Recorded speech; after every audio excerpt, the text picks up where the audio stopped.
윤석열 대통령의 외교 구상 퍼즐, 한일, 한미, 한미일. 굉장히 바빠요. 3월엔 한일 정상회담, 4월엔 한미 정상회담, 5월에는 기시다 일본 총리가 일본에서 열리는 G7 회담에 윤석열 대통령을 초청했습니다. 이렇게 되면 한미일 3자 정상회담도 열릴 것으로 전망이 되기 때문에 5월에는 또 한미일 정상회담까지 열릴 걸로 보입니다. 기시다 총리가 윤 대통령을 G7 정상회의에 초청했다는 소식, 오늘 많은 일면 헤드라인 뉴스입니다. 함께 보시죠. 기시다 일본 총리가 5월에 열리는 2023 G7 정상회의에 윤 대통령을 초청했습니다. 조 바이든 미 대통령도 참석을 하죠. 이렇게 되면 3월 한일, 4월 한미, 5월 한미일 G7 정상회담을 이제 가게 되는 거죠. 대통령실은 한일 정상회담 결과에 따른 긍정적 조치라고 평가한다. G7 국가들과 연대, 협력 심화 기대한다. 박정하 의원님, 네. 이명박 대통령 보좌하면서 청와대 계셨잖아요. 네네. 그때 이제 G20 우리가 의장 국가였어요, 처음에. 그랬었죠. 그래서 굉장히 국민들이 자랑스러워했었는데 G7 여기는 아직 대한민국이 들어가지 못하는데 그렇죠. 언젠간 G7 들어갈 수 있다고 저는 보는데 어쨌든 거기에 초청되는 거는 의미가 있는 거죠. 그럼요. 그러니까 보통 G20이라는 건 사실은 그 전에 이제 G7이 있었는데 그거보다 확대시켜서 G20 전 세계의 20개국의 이제 지도 국가 같은 것들을 만들어서 회의체를 만들었던 거고 거기에 우리가 의장 국가가 됐었던 건데요. 예. G7이라는 그 전부터 있었던 전통적인 윤석열 대통령이 국무회의 모두 발언을 했습니다. 아마 이 한일 정상회담 관련된 발언이 나올 것 같은데요. 들어보겠습니다. 잠시. 걸어왔습니다. 양국 정부 간 대화가 단절되었고 한일 관계는 파국 일보 직전에서 방치되었습니다. 2011년 12월 마지막 한일 정상회담이 열린 뒤 2015년 위안부 합의로 일본 정부가 2016년 출연한 화해치유재단도 불과 2년 만에 해체되었습니다. 2018년 대법원의 강제징용 사건 판결은 2019년 일본의 반도체 소재 수출 규제, 화이트리스트 한국 배제 등 경제 보복으로 이어졌으며 우리도 일본을 WTO에 제소하고 우리 화이트리스트에서 일본을 배제하는 등 역사 갈등이 경제 갈등으로 확산되었습니다. 또한 우리는 일본과 2016년 지소미아를 체결하였다가 2019년 8월 지소미아 종료를 발표하고 석 달 뒤 다시 이를 보류하는 등 한일 안보 협력마저 파행을 겪었습니다.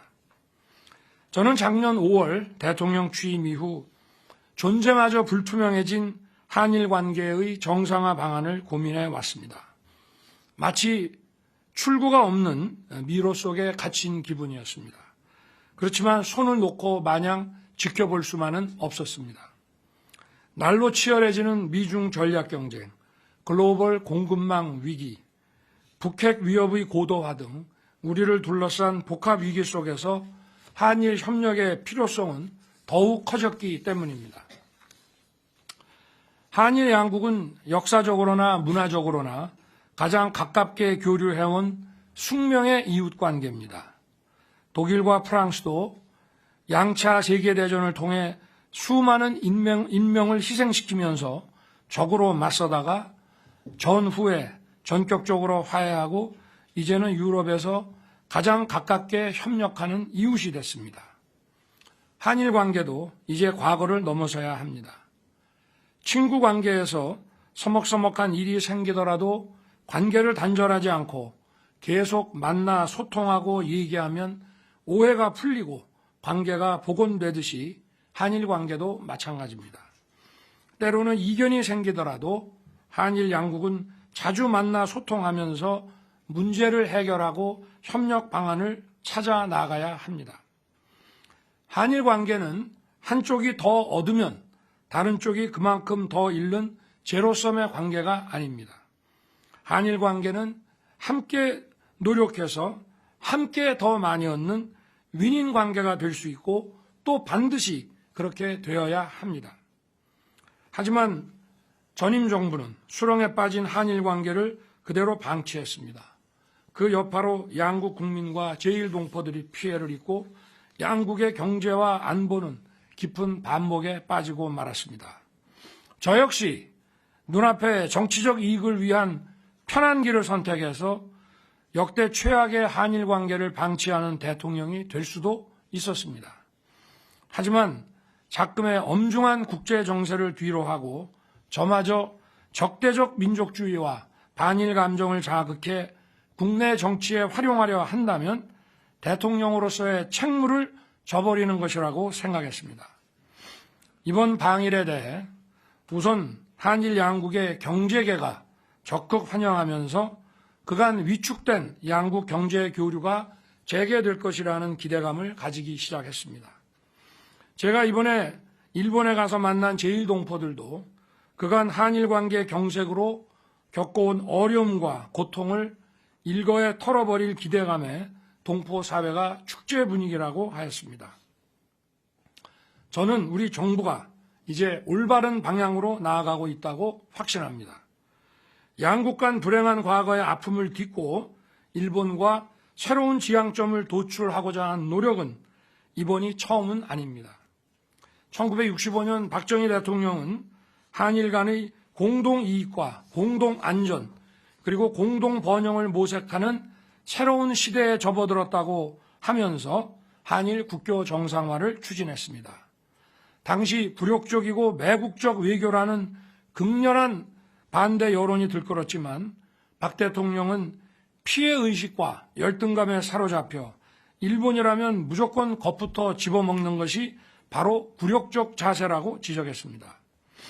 그리고 한일 국교 정상화가 어떤 결과로 귀결될지는 우리의 자세와 각오에 달려 있다면서 끝내 한일 국교 정상화라는 과업을 완수했습니다. 박 대통령의 결단 덕분에 삼성, 현대, LG, 포스코와 같은 기업들이 세계적인 경쟁력을 갖춘 기업으로 성장할 수 있었고 이는 한국 경제의 눈부신 발전을 가능케 하는 원동력이 됐습니다.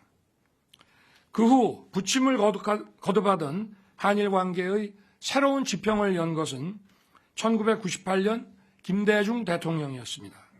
김 대통령은 오부치 일본 총리와의 정상회담을 통해 21세기 새로운 한일 파트너십을 선언했습니다. 김대중 대통령은 일본 방문 연설에서 역사적으로 한국과 일본의 관계가 불행했던 것은 일본이 한국을 침략한 7년간과 식민지배 35년간이었다고 하면서 50년도 안 되는 불행한 역사 때문에 1500년에 걸친 교류와 협력의 역사를 무의미하게 만드는 것은 참으로 어리석은 일이라고 얘기했습니다. 아울러 김대중 대통령은 65년 한일 국교 정상화 이후 비약적으로 확대된 양국의 교류와 협력을 통해 필요 불가결한 동반자로 발전한 한일 관계를 미래지향적인 관계로 만들어 나가야 할 때라고 하면서 양국 정상의 이번 선언이 한일 정부 간의 과거사 인식 문제를 매듭짓고 평화와 번영을 향한 공동의 미래를 개척하기 위한 초석이 될 것이라고 했습니다. 1965년의 한일 기본조약과 한일 청구권 협정은 한국 정부가 국민의 개인 청구권을 일괄 대리해 일본의 지원금을 수령한다고 되어 있습니다. 이 같은 기조 아래 역대 정부는 강제징용 피해자분들의 아픔을 치유하고 합당한 보상이 이루어질 수 있도록 노력해 왔습니다. 1974년 특별법을 제정해서 83,519건에 대해 일본으로부터 받은 청구권 자금 3억 달러의 9.7%에 해당하는 92억 원을 2007년 또다시 특별법을 제정해서 7만 8천여 명에 대해 약 6,500억 원을 각각 정부가 재정으로 보상해 드렸습니다. 우리 정부는 1965년 국교 정상화 당시 합의와 2018년 대법원 판결을 동시에 충족하는 절충안으로 제3자 변제안을 추진하게 된 것입니다.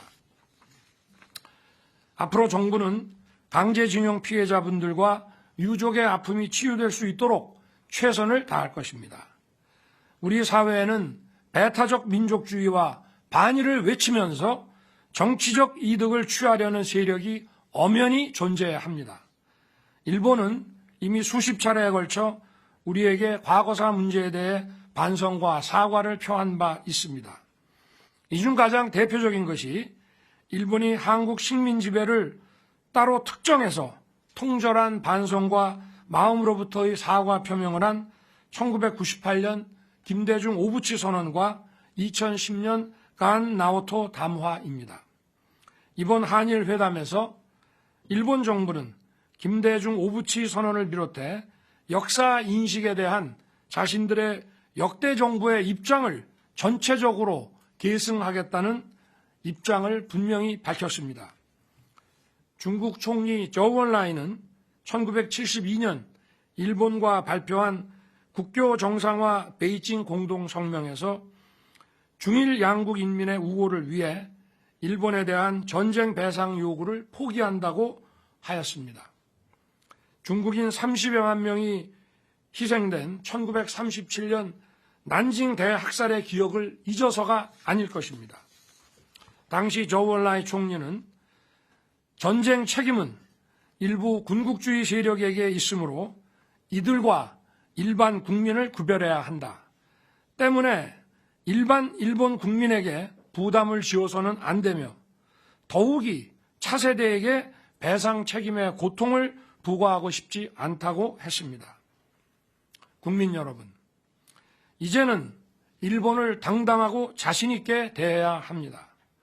세계로 뻗어나가 최고의 기술과 경쟁력을 발산하고 우리의 디지털 역량과 문화 소프트 파워를 뽐내며 일본과도 협력하고 선의의 경쟁을 펴야 합니다. 이제 한일 양국 정부는 각자 자신을 돌아보면서 한일 관계의 정상화와 발전을 가로막는 걸림돌을 각자 스스로 제거해 나가는 노력을 기울여야 합니다.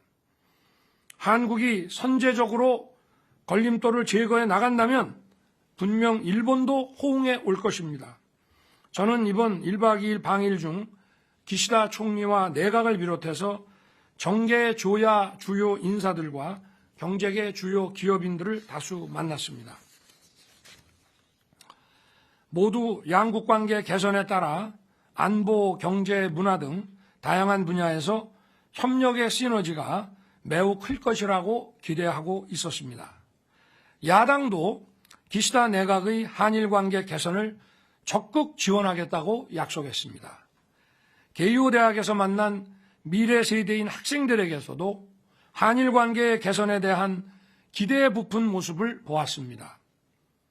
12년 만에 이루어진 이번 방일 정상회담에서 저와 기시다 총리는 그간 얼어붙은 양국 관계로 인해 양국 국민들이 직간접적으로 피해를 입었다는 점에 공감하고 한일 관계를 조속히 회복시켜 나가기로 했습니다.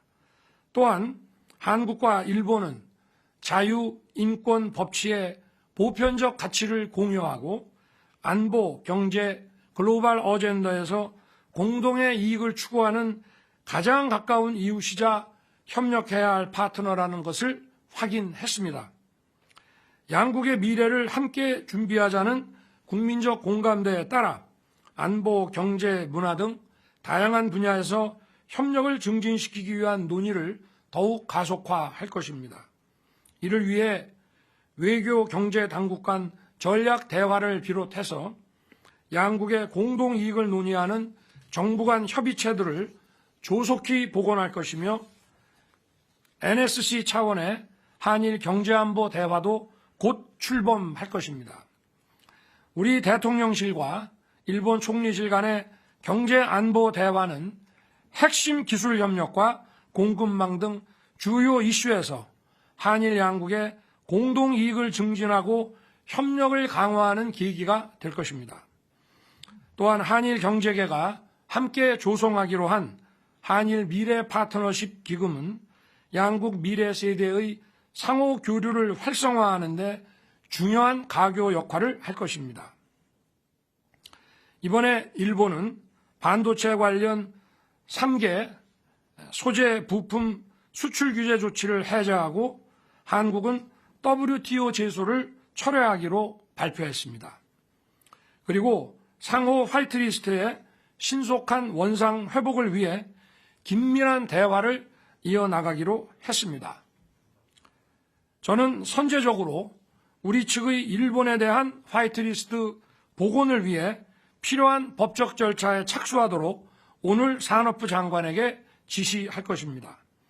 한일 관계의 개선은 우선 반도체 등 첨단 산업 분야에서 한국 기업의 뛰어난 제조 기술과 일본 기업의 소재, 부품, 장비 경쟁력이 연계되어 안정적인 공급망을 구축하게 될 것입니다.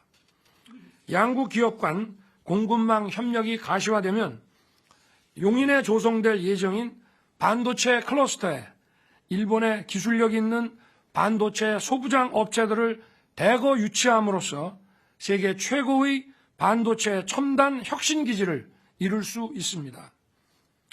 한국과 일본은 세계 1, 2위 LNG 수입 국가입니다.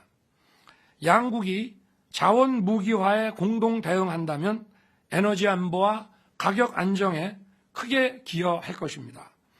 LNG 분야 협력이 심화되면 일본 기업들로부터 LNG 선박 수주도 증가할 것이고 미래 친환경 선박, 수소 환원 제철 등에 대한 공동 R&D 프로젝트를 확대 추진함으로써 2050 탄소 중립 이행 등 기후변화에도 함께 대응할 수 있습니다. 특히 한일 양국 간 경제협력 강화는 양국 기업이 글로벌 수주 시장에서 공동 진출할 수 있는 기회를 활짝 열 것입니다. 1997년부터 2021년까지 24년간 한일 양국 기업이 추진한 해외 공동사업은 46개 국가에서 121건, 약 270조 원 규모로 추산됩니다. 세계 최고 수준의 제조, 건설, 설계... 윤석열 대통령의 국무회의 모두 발언을 생중계로 연결을 해드렸습니다. 아무래도 이제 한일 외교와 관련해서 많은 국민들의 관심사가 있는 만큼 이번 모두 발언에서 그와 관련된 대통령의 직접적인 생각이 담겨있던 모두 발언이었기 때문에 저희가 장시간 연결해 드렸습니다. 저희들이 원래 보도하려고 준비했던 내용들은 또 차제에 보도를 해드리겠습니다. 일단은 60초 광고 보고 돌아오겠습니다.